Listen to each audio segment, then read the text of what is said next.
જય સ્વામિનારાયણ હરિભક્તજનો, શ્રી સ્વામિનારાયણ વ્લોગ ચેનલમાં આપનું સ્વાગત છે. શ્રી નીલકંઠ વર્ણી વન વિચરણ કથાના 19 ભાગ આવી ચૂક્યા છે. 19મા ભાગની લિંક ડિસ્ક્રિપ્શનમાં તમને આપેલ છે તથા અન્ય ભાગને જોવા માટે અમારી ચેનલ પર પ્લેલિસ્ટ પણ આપેલ છે, ત્યાંથી તમે અન્ય ભાગને જોઈ શકશો. આગળની કથાની શરૂઆત કરીએ.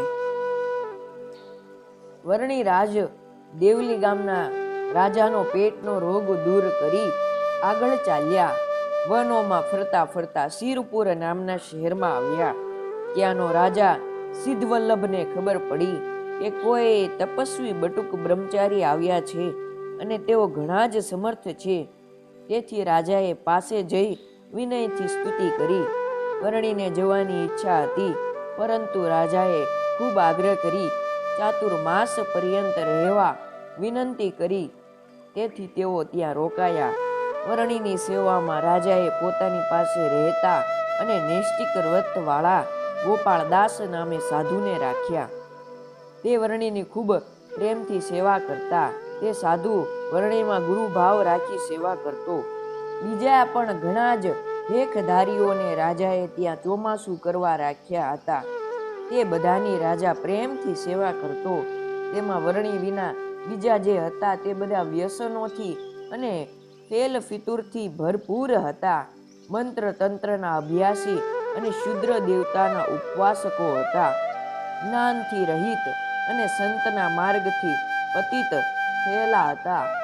કોઈ સર્પના જેવા ક્રોધી, કોઈ તડકે બેસી રહેનારા, કોઈ સંન્યાસી જેવા, કોઈ મુનિ જેવા, એવા અનંત પ્રકારના વેશવાળા હતા. રાજા તે બધાને મોટા સિદ્ધ માની પ્રેમથી જમાડતો. તે બધા સૌની સિદ્ધાઈ દેખાડતા. એમ કરતા એક દિવસ હરિ ઈચ્છાથી ખૂબ ગાજવીજ સાથે મુશળધાર વરસાદની વેલી પડી.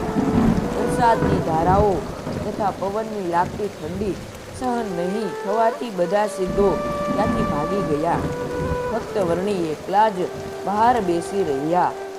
રાજા આ બધી બીના નોકરો મારફત તપાસ કરાવી જાણી લેતા. વરસાદ અને પવનથી વર્ણીના શરીર ઉપર ધૂળ ચડી ગઈ હતી. વરસાદ બંધ રહ્યો ત્યારે રાજા તથા લોકો ત્યાં આવ્યા, પરંતુ વર્ણીને જોઈ શક્યા નહીં. તેથી દુઃખી થયા.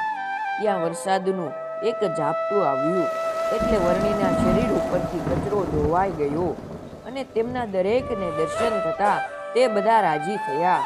લોકોએ વર્ણીને સ્નાન કરાવી તાપ કરી તપાડ્યા.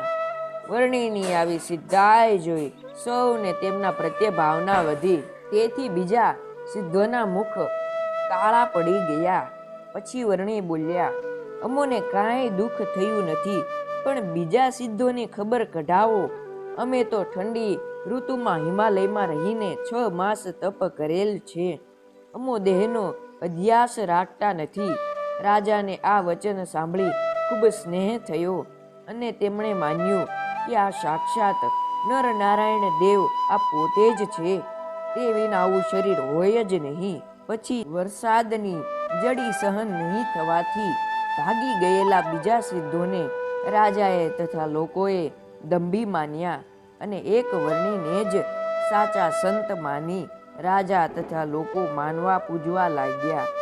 તેથી બીજા સિદ્ધો વર્ણી ઉપર મનમાં બળવા લાગ્યા અને તેમને મારવા મંત્રેલા અડદની વૃષ્ટિ વગેરે અભિચાર કરવા લાગ્યા. પરંતુ તે બધા અભિચારો તેમના ઉપર નિષ્ફળ થયા. ત્યારે તેઓએ વર્ણીની સેવામાં રહેલા ગોપાળદાસ નામના સંત ઉપર અભિચાર કર્યો. તેથી તે ભૂમિ ઉપર પડી ગયો. મુખમાં ફીણ આવ્યા. ત્યારે રાજાએ સિદ્ધોને બોલાવી કહ્યું, તમો આને ઉઠાડો. ત્યારે તેઓ માનથી મરોડમાં બોલ્યા, તમારા બ્રહ્મચારી તેને જ જીવાડશે, તેમને કહો. ત્યારે રાજાએ વર્ણીને પ્રાર્થના કરી કહ્યું. ત્યારે વર્ણીએ તે સાધુની પાસે જઈ તેના કાનમાં શ્રી કૃષ્ણ મંત્રનો ઉચ્ચાર કર્યો કે તરત જ તે બેઠો થયો. તેથી સૌ વિસ્મય પામ્યા અને કહેવા લાગ્યા, આ તો સાક્ષાત શ્રી કૃષ્ણ જ છે. પછી જે સિદ્ધોએ મૂઠથી સાધુને મારવા પ્રયત્ન કર્યો હતો કે સીધો જ તેમના અભિચારના પાપે બેહાલ થઈને ભૂમિ ઉપર પડ્યા. મુખમાંથી તથા નાકમાંથી લોહી વહેવા લાગ્યું. જીવવાની આશા રહી નહીં. તેને વાળવાના સિદ્ધોએ ઘણા જ ઉપાયો કર્યા, પણ તે નિષ્ફળ ગયા. છેવટે ત્રાસ પામી વર્ણી પાસે આવ્યા અને પ્રાર્થના કરવા લાગ્યા, આપ ગુરુ અને અમે શિષ્ય છીએ, માટે આ સિદ્ધને બચાવવા કૃપા કરો. કૃપાળુ વર્ણીએ તેમના ઉપર કૃપા કરી તેમની પાસે જઈ તેમના કાનમાં કૃષ્ણ મંત્રનું ઉચ્ચારણ કર્યું, એટલે તરત જ તેઓ જીવતા થયા. બધા સિદ્ધોએ વર્ણીની સ્તુતિ કરતા કહ્યું, અમો ચારેય ધામમાં ફર્યા, પણ તમારા જેવા સમર્થ સિદ્ધ ક્યાંય દીઠ્યા નહીં. આપ તો સાક્ષાત પરમેશ્વર જ છો. આપના દર્શન થયા એટલે અમોને બધાય તીર્થોના ફળ મળ્યા અને અમો કૃતાર્થ થયા છીએ. અમે હવે બધા વ્યસનોનો ત્યાગ કરી તમારે શરણે આવ્યા છીએ, તો અમારા ઉપર કૃપા કરી અમારો મોક્ષ થાય તેમ કરજો. રાજાએ પોતાના પરિવાર સહિત વર્ણીનું શરણ લીધું.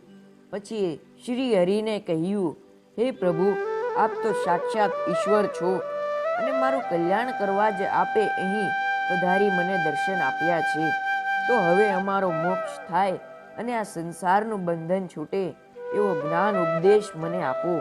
રાજાનું વચન સાંભળી રાજાને ઉપદેશ આપતા વર્ણિરાજ કહે છે, હે રાજન, જેમ આકાશમાં વાદળા શરણે શરણે થાય છે અને નાશ પામે છે, તેમ શેષ નારાયણી લય બ્રહ્માના લોક સુધીનું આ સંસારનું સુખ ક્ષણિક ને નાશવંત છે. જેમ આકાશમાં વીજળી સ્થિર નથી રહેતી, તેમ જીવ પ્રાણી માત્રનું જોબન પણ અસ્થિર છે, નાશવંત છે. એમ વર્ણીએ વર્ષા ઋતુના વર્ણનથી રાજાને ખૂબ જ્ઞાન ઉપદેશ આપ્યો. તેથી રાજાએ આ લોકના સુખને અનિત્ય માની શ્રી હરિમાં સ્નેહ બાંધ્યો. આવી રીતે વર્ણીએ સિદ્ધોની મૂઠ મંત્ર તંત્ર વગેરેની શક્તિ હરી લઈ મૂઠ મંત્ર વગેરે અભિચારોથી લોકોનું રક્ષણ કર્યું. વર્ણી રાજ ત્યાં રહ્યા તે દરમિયાન તેલંગ દેશનો વેદશાસ્ત્ર ભણેલો એક બ્રાહ્મણ પોતાના પરિવાર સાથે શિરપુરમાં આવ્યો. રાજાએ તેને મોટો પંડિત માનીને હસ્તીનું દાન આપ્યું. તે દાન બ્રાહ્મણે લીધું કે તરત જ તે કાળા વર્ણનો બની ગયો. તે જોઈ લોકો તેની નિંદા કરવા લાગ્યા, એટલે તે દુઃખી થઈને તે વર્ણીનો પ્રતાપ સાંભળી તેમની પાસે આવ્યો અને તેમને પ્રાર્થના કરી અને કહેવા લાગ્યો, હે પ્રભુ, હું દાન લઈને સુખી થવા ગયો, પણ આ તો ઉલટું દુઃખ થયું. શરીરનો ત્યાગ કરું તો પણ મહાપાપથી છૂટાય તેમ નથી. પાપની નિવૃત્તિ માટે મેં ઘણા ઉપાયો કર્યા કરાવ્યા, ગાયત્રી મંત્રના જપ કર્યા કરાવ્યા, તો પણ પાપ દૂર થતું નથી. છેવટે આપને શરણે આવ્યો છું, તો આપ કૃપા કરી મને પાપથી છોડાવો. આપ દયાળુ શરણાગત વત્સલ છો. તેની પ્રાર્થના સાંભળી દયાળુ પ્રભુએ કૃપા કરી તેના કાનમાં શ્રી કૃષ્ણનો મંત્ર કહીને તેને પાપથી મુક્ત કર્યો. એટલે તરત જ તે પ્રથમની પેઠે ગોર વર્ણનો થઈ ગયો. આવો શ્રી હરિનો પ્રતાપ જોઈ તે બ્રાહ્મણે શ્રી હરિનું શરણું સ્વીકારી વિધિપૂર્વક પૂજા કરી કહ્યું, આપે મને નવો અવતાર આપ્યો, તેથી આપની આજ્ઞામાં રહી આપનું ભજન કરીશ.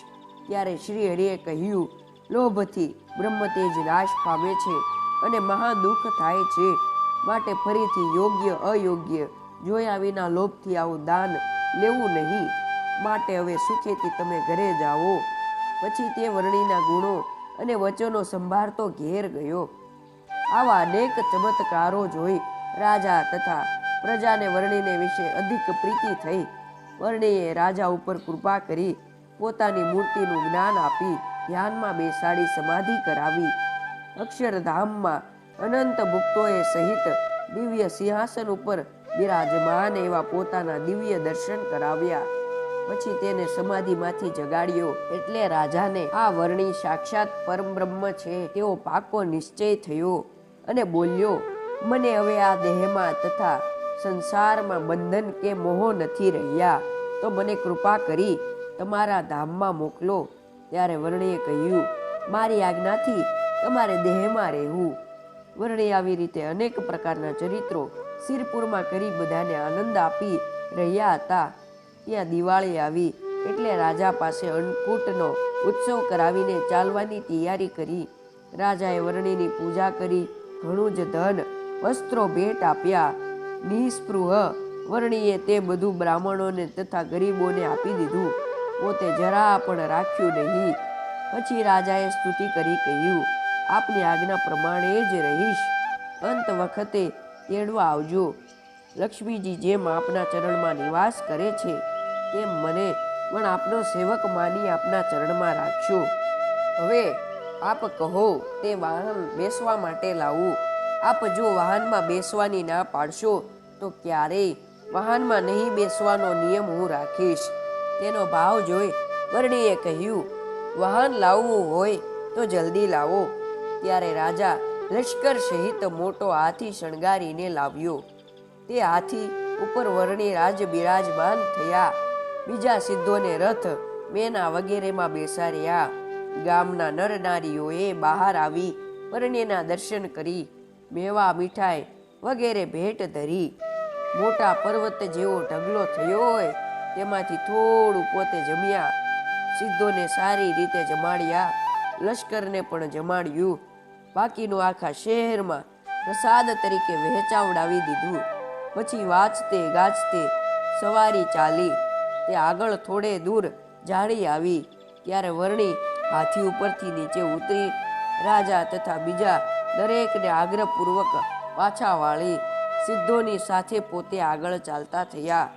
આમ સિરપુરમાં શ્રી હરિ 4 માસ રોકાયા. જો આ વિડીયો તમને ગમ્યો હોય તો લાઈક કરજો, અન્ય હરિભક્તો સાથે આ વિડીયોને શેર કરજો. આવા અન્ય વિડીયો જોવા માટે અમારી ચેનલને સબસ્ક્રાઈબ કરજો. જય સ્વામિનારાયણ.